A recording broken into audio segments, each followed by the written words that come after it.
Le ministre des Affaires étrangères mauricien, Arvin Boulel, a fait savoir à la presse internationale ce jour, avant son envol pour Windhoek, capitale de la Namibie, que l'État mauricien demande, à l'issue de la réunion de la SADC qui se tient aujourd'hui, que la communauté internationale, entre autres l'Union européenne et les États-Unis, lève les sanctions à l'encontre de la Grande Île.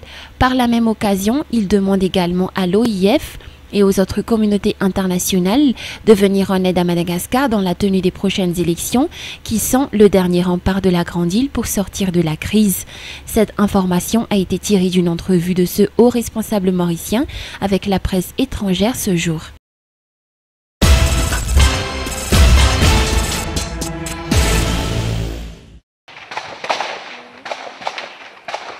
« 20 mai 2010, 20 mai 2011, un an de cela, l'affaire FIGN a marqué l'histoire de l'armée malagasy. Rappelant les faits, certains gendarmes issus de la FIGN ont choisi le camp du mouvement ecclésiastique Isknip Tunjafivavan à l'époque pour contrer le régime transitoire. L'armée a décidé de remettre ces gendarmes indisciplinés dans le droit chemin, respectant les règlements de l'armée malagasy.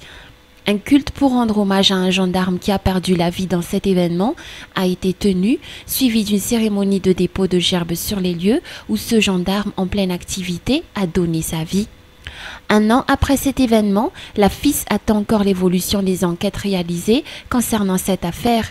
Si nous remettons en image et si nous faisons un rappel de ce qui s'est passé à l'époque, certains gendarmes s'étaient révoltés au motif qu'ils n'ont pas reçu leur dû d'une valeur de 2,5 milliards d'ariage de la part de Mark Ravalomanana pour mettre fin à la lutte populaire et à l'avancée que le peuple malagasy voulait mettre en place.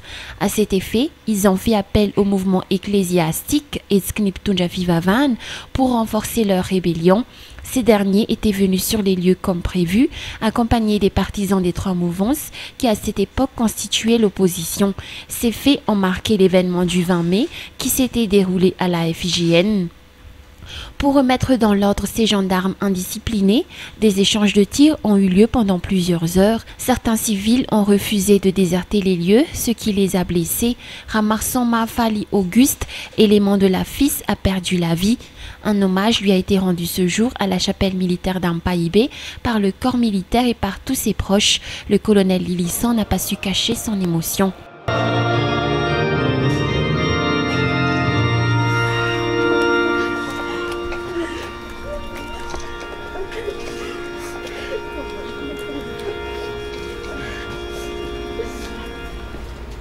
Après le culte, tous ceux qui ont honoré la cérémonie se sont déplacés au confort du chêne pour un dépôt de gerbes.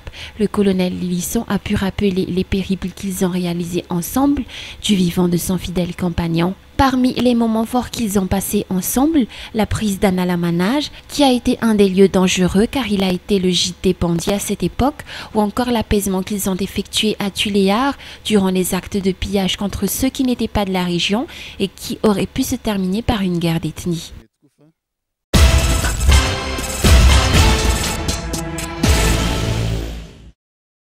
Réagissant aux diverses manifestations organisées dernièrement par le parti opposant, le CST Laïnirik Jean lance un appel aux leaders politiques qui apparemment ne cherchent qu'à piéger la population malagasy. Nous savons très bien que l'unique solution pour faire sortir notre pays de cette crise trop persistante, c'est d'organiser, de nous acheminer vers une élection.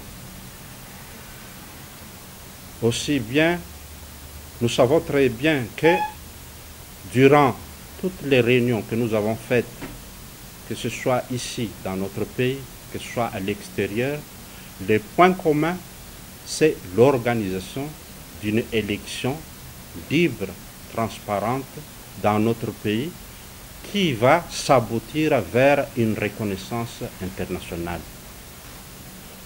Aussi, je voudrais profiter de l'occasion pour faire appel aux leaders politiques de notre pays en faisant allusion aux diverses grèves actuellement. Nous, les leaders politiques, nous ne devrons pas piéger notre génération Nous ne devrons pas piéger notre pays. Il faut avoir un minimum de patriotisme, voir en avant comment nous allons faire sortir ce pays de cette crise persistante.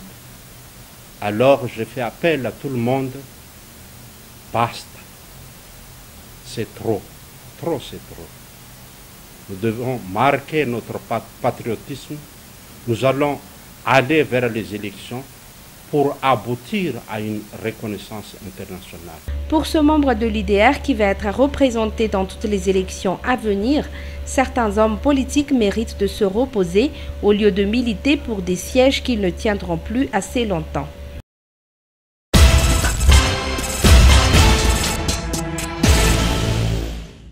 Tout le monde a gagné lors de ce tournoi interclasse, a déclaré le président directeur général du groupe Petini, Jalam Nirina Anjiamanzatu Edmond, lors de la cérémonie de remise de trophées au gymnase d'Ankad ce dimanche dernier.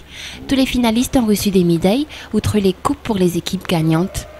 Pour cette année, il n'y avait que 3 disciplines, le foot, le basket et le tennis de table, mais d'autres disciplines seront ajoutées l'année prochaine, a déclaré le président directeur général du groupe Petini, Jalam Nirina Anjiamanzatu Edmond, lors de la remise des médailles aux finalistes de ce tournoi interclasse. Pour le football, la coupe a été remportée par la classe 5e 3 pour la catégorie A, la classe de 3e 4 pour la catégorie B et c'est la classe de première L2 qui a gagné pour la catégorie C. Pour le basketball, c'est la classe 5e 1 qui a remporté la victoire pour la catégorie A, tandis que la classe seconde F a raflé la première place de la catégorie C en battant à plate couture la classe de première L.